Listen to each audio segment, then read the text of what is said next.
Graça e paz, minha amiga, meu amigo que acompanha essas nossas meditações a cada dia sobre o Evangelho da liturgia, sobre a liturgia diária. Hoje é domingo, domingo é uma palavra que em si mesma significa dia do Senhor, porque nós hoje, a cada semana, no domingo, celebramos a Páscoa de Jesus, a Páscoa semanal, o dia em que a comunidade celebra a ressurreição de nosso Senhor Jesus Cristo. Neste ano, que nós chamamos de ano B, de acordo com o ciclo que organizamos as leituras de cada domingo, vamos ler um texto do Evangelho segundo Marcos. Hoje nós vamos ler o capítulo 5, versículos de 21 a 43.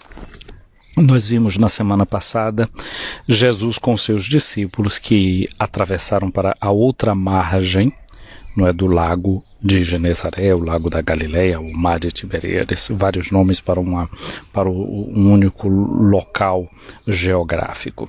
Então eles fizeram essa travessia, que significava dizer entrar em terras pagãs, e com aquilo estava ali o chamado de Jesus para a comunidade cristã de anunciar o Evangelho em outros lugares. Quando Jesus chegou da outra parte, encontrou aquele homem possuído por espírito impuro, por uma legião, e Jesus expulsa aqueles espíritos daquele homem que entram em uma manada de porcos que se precipitou aquela manada no mar, e os donos dos porcos não ficaram nada satisfeitos com isso, disseram a Jesus que deixasse a sua terra. Jesus agora de novo entra na sua barca e faz a travessia do mar. Diz-nos o Evangelho de hoje, Jesus atravessou de novo numa barca para a outra margem. Falar dessa travessia do mar é sempre uma imagem que é uma imagem pascal. Lembra a travessia que o povo de Israel faz, saindo da terra estrangeira para entrar na posse da terra prometida. Então é uma imagem que evoca para as discípulas e os discípulos um momento de êxodo, um momento de Páscoa, portanto, um momento de passagem. A palavra Páscoa exatamente significa isso, uma passagem. Por isso que o domingo é nossa Páscoa semanal, porque é justamente quando a gente passa de uma semana para outra. E nesse fazer passagem de uma semana para outra, uma passagem no ciclo do tempo, nós temos duas atitudes. A primeira é de render graças a Deus por tudo aquilo que se passou durante essa semana que fica para trás. E ao mesmo tempo pedir as suas bênçãos, a sua inspiração, para que nós possamos viver bem aquilo que nós chamamos de futuro, aquilo que está por acontecer durante esta semana que começa agora, que está chegando. O texto do Evangelho de hoje diz que uma numerosa multidão se reuniu junto de Jesus, que ficou na praia, e um chefe da sinagoga, chamado Jairo, ele vai se aproximar de Jesus, e quando viu Jesus, Jairo cai aos seus pés e lhe pede com muita insistência: minha filhinha está nas últimas, vem e põe as mãos sobre ela, para que ela sare e viva. O Evangelho de Marcos quer ajudar a comunidade dos cristãos, quer ajudar a você e a mim a responder a uma pergunta: quem é Jesus? De acordo com essa resposta que Jairo, ou melhor, com esse pedido que Jairo está fazendo a Jesus, nós estamos tendo uma resposta de quem é Jesus. Jesus é aquele que sara as nossas doenças e nos faz viver. Essa já é uma primeira afirmação que a gente pode, não é, saber. Desse jeito, pelos olhos de Jairo, nós descobrimos quem é Jesus. Jesus pode nos fazer sarar e pode nos fazer viver. Jesus o acompanhou. Imediatamente Jesus segue Jairo. Acompanhar, seguir é a estrada do cristão e da cristã em relação a Jesus. Nós temos que acompanhá-lo. E na medida que nós o acompanhamos, nós vamos descobrindo quem é que ele é. Disse aqui também que uma numerosa multidão seguia e o comprimia. Uma coisa é seguir Jesus no meio da multidão, como uma multidão que é levada Uma outra coisa é seguir Jesus sabendo de verdade quem ele é, reconhecendo quem é a sua pessoa. Mas Marcos dá esse detalhe muito interessante. E tinha uma multidão que comprimia Jesus. No meio daquela multidão, tem alguém aqui também no meio da multidão, que é uma mulher que há 12 anos estava com uma hemorragia. O que é uma hemorragia? É uma perda contínua de sangue. Esse dado é muito interessante do ponto de vista médico, não é? De uma espécie de diagnóstico de quem é essa mulher que está perdendo sangue continuamente. É importante do ponto de vista espiritual e do ponto de vista cultural. De acordo com a tradição de Israel e com as escrituras, o Antigo Testamento de Israel, que nós temos na nossa Bíblia, é palavra de Deus para nós, espelha um aspecto da compreensão do povo. Livro de Levíticos, capítulo 17, versículo 11, diz que o sangue é a vida da carne, a vida do ser vivente. O sangue é vida. Portanto, dizer que esta mulher é uma mulher que tinha uma hemorragia contínua, significa dizer que ela é uma mulher que está perdendo a vida, que a vida está escorrendo. Mas aprofundemos um pouco melhor essa questão. A vida, de fato, ela não está sendo perdida a cada dia. Viver, de algum certo modo, nós não poderíamos dizer que é perder a vida. A gente costuma dizendo assim, não é? Vivi um ano a mais. O fato de dizer que você viveu um ano a mais, significa dizer que você tem um ano a menos na sua existência. Cada dia que nós vivemos é um ano a menos. Agora, aqui tem duas coisas para a gente pensar. Ter um ano a menos significa ter um ano perdido ou significa ter um ano conquistado, um dia conquistado? Esse aqui é o ponto de vista. Jesus uma vez disse assim: não há maior prova de amor do que dar a vida pelos seus amigos. No sangue está a vida. Portanto, a pergunta é: na medida que o meu sangue, a minha vida vai passando, eu estou dando vida ou estou simplesmente perdendo a minha existência?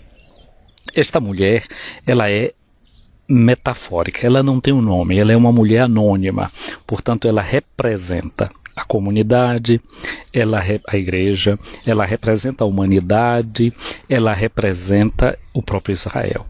A humanidade pode estar nessa situação. Um outro ponto de vista é que é uma mulher. A mulher é aquela que gera a vida. E essa mulher, nessa sua hemorragia contínua, é uma menstruação que não para, significa dizer que ela está impedida de fazer aquilo que é próprio do seu organismo, gerar a vida. É uma mulher que não está podendo dar vida. Uma mulher que está bloqueada naquilo que é muito específico seu, de nutrir a vida, de gerar a vida. Agora olha essa nota de Marcos, como é uma coisa interessante. Ela tinha sofrido nas mãos de muitos médicos, gastou tudo que possuía e em vez de melhorar, piorava cada vez mais. Parece que é um pouco o espelho da humanidade que acha que é na medicina que nós encontramos todas as respostas para o problema da nossa vida. Alongar os nossos dias do ponto de vista medicinal muda alguma coisa para a essência do ser humano? Importa para você chegar a viver 200 anos, 100 anos, mas qual é a qualidade de vida que você vai ter? Você vai conseguir ter o controle da vida no mais profundo só porque do ponto de vista biológico você consegue acrescentar dias ou consegue melhorar, por exemplo, a sua aparência. Estou vendo aqui, tem uns pés de galinha, uns pés de pinto, vamos botox de cá, melhora o espicho, e não é? Ganha uma aparênciazinha melhor, e daí? Resolve tudo? É verdade, na minha terra se diz assim: quem não se ajeita, por si mesmo se rejeita. É preciso a gente se olhar no espelho e se achar interessante, gostar daquilo que a gente está vendo. Mas isso também não é tudo. Ainda precisa de alguma coisa a mais. A resposta médica, a resposta sanitária, o espichamento biológico da vida não é tudo. Olha só como é interessante a riqueza das línguas, né? A língua grega, para falar de vida, a gente vai ter o termo bios, né? A vida de acordo com o seu aspecto biológico. A gente vai ter a palavra psique, estou aqui com a minha cara Odalea, não é? Que é psicóloga, e ela aqui está dizendo 1 ano a mais de conhecimento e maturidade, se assim quisermos, falando da questão da vida, não é? E então, um aspecto é da psique, da alma, de algo que é interior, dos afetos, das emoções e dos sentimentos, é uma forma de ver a vida, e a outra palavra que nós vamos encontrar para falar de vida, que é zoé, que é aquela vida que cresce na medida não em que você acumula, mas na medida em que você doa. Daqui a pouco a gente vai voltar a isso. Eu já comecei falando disso, né? Que Jesus disse que não há maior prova de amor do que dar a vida. Então é uma vida que cresce, não quando você acresce nas reservas, mas quando você vai fazendo doação e você sente que é uma vida que, mesmo que vá diminuindo o vigor biológico e muitas vezes até o vigor psicológico, você sente que vai crescendo em significado. É aquilo que o Viktor Franklin vai dizer, não é? Que o sofrimento na vida humana é uma coisa que não tem resposta, é algo que você que não tem uma sua lógica, e é você que tem que trabalhar para dar um significado àquilo que possa ser os sofrimentos e as dificuldades do nosso dia a dia. Portanto, essa mulher aí, não é, que foi gastando os seus bens, coitadinha, tentando a sua cura, mas quanto mais ela gastava e ia atrás dos médicos, parece que a sua situação não melhorava.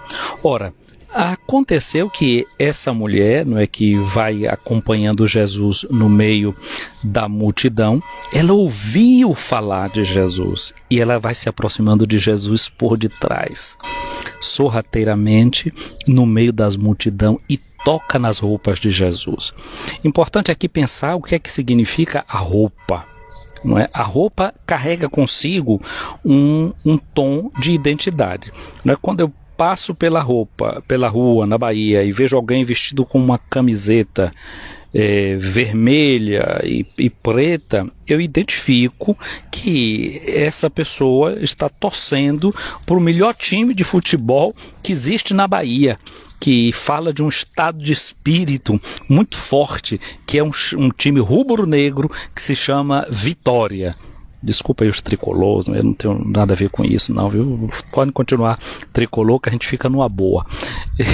Eu de futebol entendo muito pouco, mas a camiseta ali fala de uma outra coisa, é uma roupa que fala de uma identificação. Assim também, se eu saio aqui pela rua e atravesso, qualquer pessoa me olhando vai dizer, esse é um padre. Me identifica pela forma do meu vestir.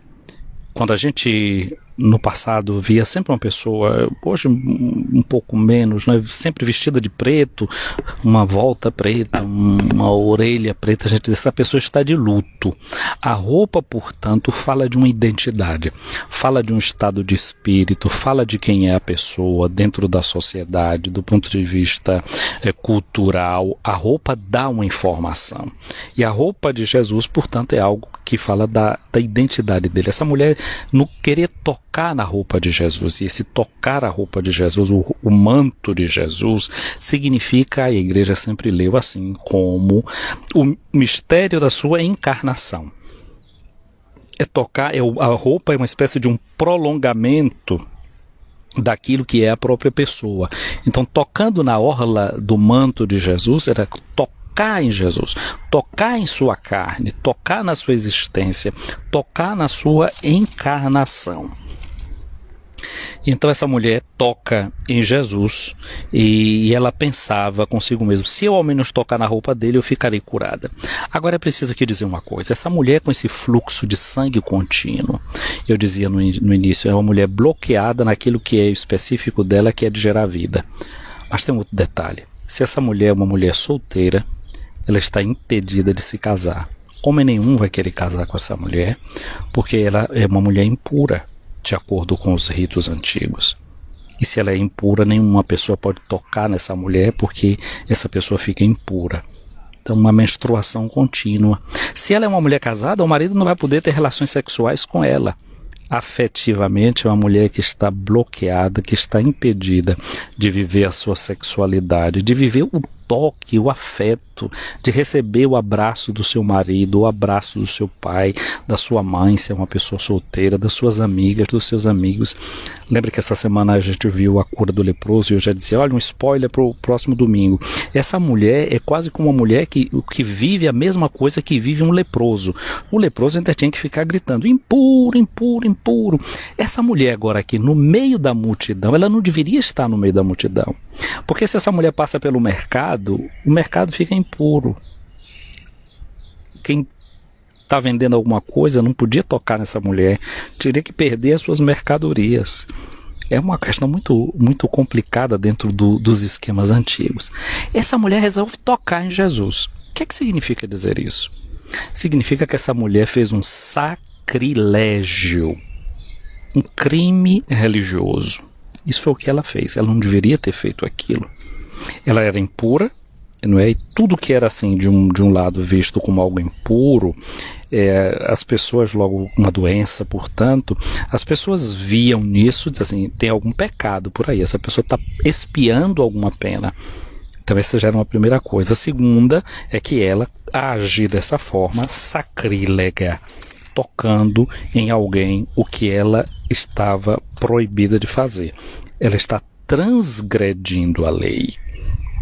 Mas Jesus percebeu que tinha sido tocado, Jesus percebeu que uma força tinha saído de dentro dele, ali no meio da multidão. E aí Jesus para e pergunta, quem tocou na minha roupa?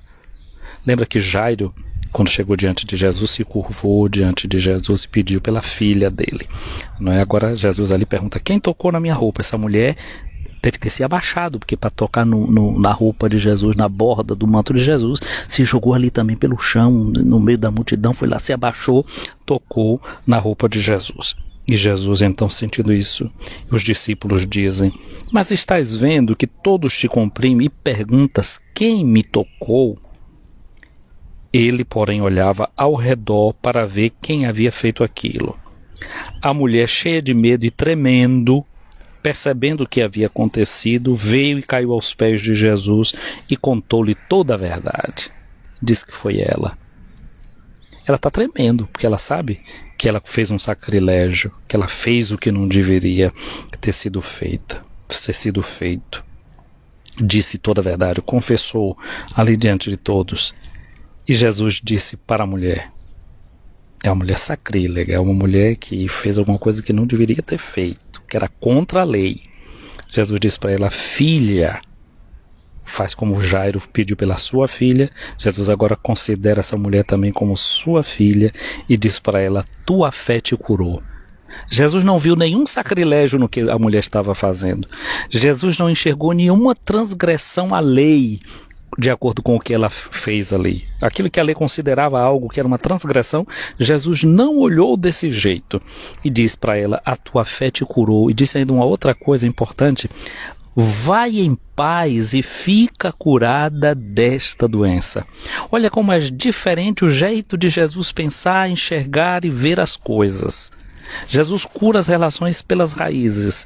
Não fica que nem a gente medindo, querendo ver o defeito, o erro, a forma que está errada, ela não deveria ter feito isso. Não, não é assim que Jesus vê. Jesus enxerga a fé ali onde alguém poderia ter enxergado um simples sacrilégio. Jesus somente, realmente enxergou, como está dizendo aqui Odaléia, a fé daquela mulher. Jesus vê aquilo que os outros não enxergam, porque o critério de Jesus não é o critério da lei, mas o critério da misericórdia, é o critério da graça. Mas na medida que está acontecendo isso, ele está ali conversando ainda com a mulher, mandando que ela vá em paz. Chega uma embaixada da casa de Jairo, dizendo para Jairo: tua filha morreu, por que ainda incomodar o mestre? Jesus ouviu a notícia e disse ao chefe da sinagoga: não tenhas medo, basta ter fé. Não tenhas medo, basta ter fé. O Evangelho de Marcos quer nos ajudar também a responder essa pergunta, ter fé. Olha o que foi que a mulher fez. Ela não teve medo. Ela não teve medo de transgredir a lei. Ela não teve medo de fazer uma coisa que seria chamada de um sacrilégio. Ela teve coragem. A fé infunde coragem. Basta ter fé. Se a fé for pequenina como um grãozinho de mostarda, ela pode remover tantas situações, fazer tantas coisas bonitas.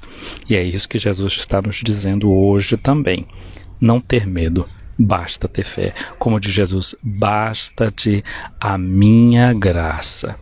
O padre Edson Nascimento está aqui dizendo, não é? Jesus percebeu que uma força tinha saído dele.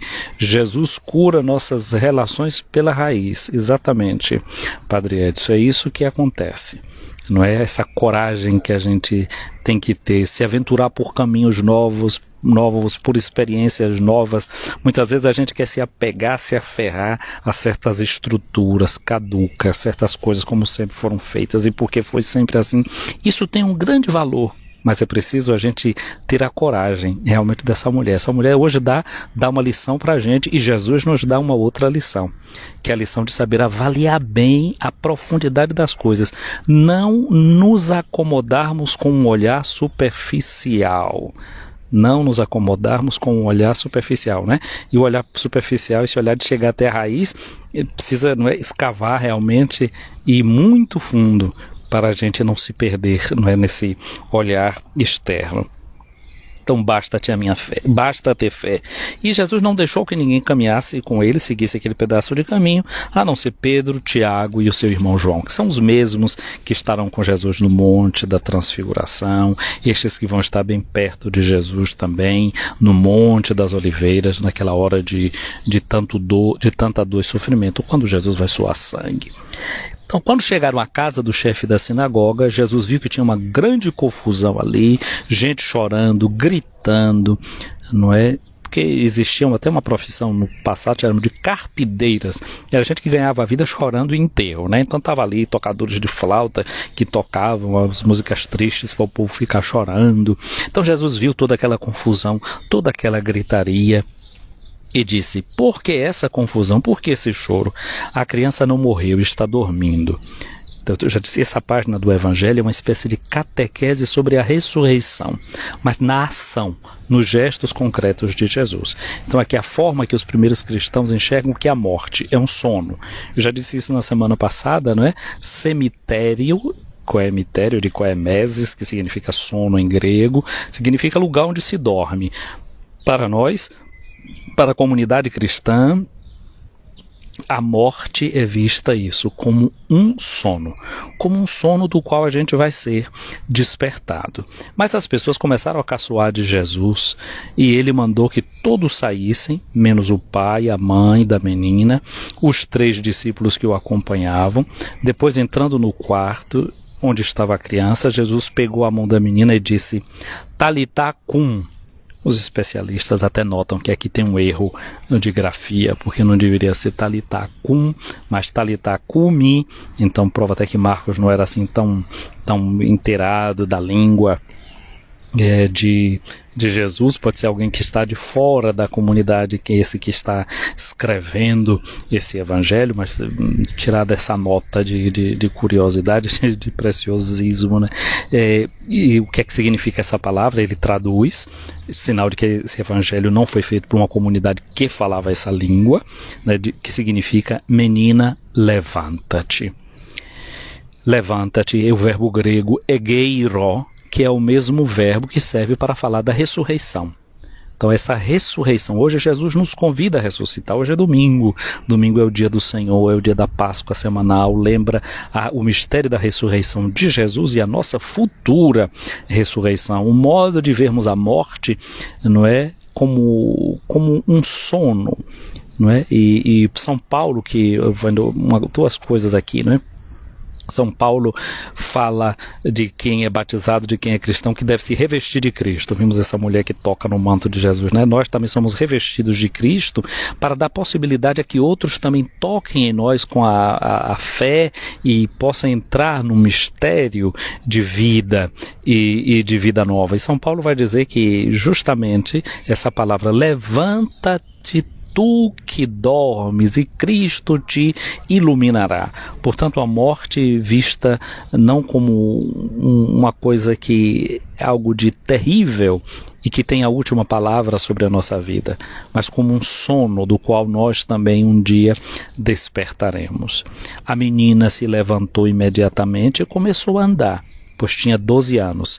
E vimos, a mulher tinha 12 anos que estava sofrendo da hemorragia, essa menina tem 12 anos, ou seja, é a idade em que ela já pode ser mãe, é a idade em que ela já pode entrar num processo menstrual e que pode ser mãe, e que Jesus tira essa mulher da morte, do sono da morte, que seria a sua infecundidade completa, e agora ela pode gerar vida. É a imagem, portanto, da comunidade cristã que é chamada a gerar filhos para o reino de Deus por meio daquela que é a graça do batismo. Ou seja, que ajuda e transmite a fé para os outros, dizendo a cada pessoa que o que basta é ter fé, como vai dizer ouvir São Paulo, né? Basta-te a minha graça. Não é? Se a gente tem a fé que ilumina a vida da gente, a gente pode fazer essas experiências de profundidade. Todos ficaram admirados, diz Marcos, e Jesus, o que foi que ele fez? Recomendou com insistência que ninguém ficasse sabendo daquilo e mandou dar de comer à menina. Mandou dar de comer. Ou seja, a vida precisa ser nutrida. Aqui pode ser uma imagem do próprio banquete da Eucaristia, que nós em cada domingo, onde nós a cada domingo recebemos o alimento que nutre a nossa vida, mas aqui significa também o dar de comer, aquela palavra que Jesus vai dizer também aos discípulos quando vê a multidão faminta: dai-lhes vós mesmos de comer. Se nós achamos que o mundo está assim, entrando numa perda de morte constante, é preciso nós nos lembrarmos que somos nós que podemos dar de comer aos outros. Mas deixa eu fazer um passo atrás e olhar para essa mulher, essa hemorroíça, essa mulher que está perdendo sangue continuamente. No fundo, ela é uma imagem antecipada do que acontece com Jesus. Porque Jesus, não é, deveria, sendo tocado por essa mulher, ele deveria, de acordo com a regra, ficar impuro. Ele não fica, ele não precisa se afastar do meio da comunidade como alguém impuro. Mas vejamos como é que Jesus morre. Ele vai morrer fora da cidade, como alguém que é realmente um impuro, um criminoso, e ele vai morrer tendo derramado todo o seu sangue.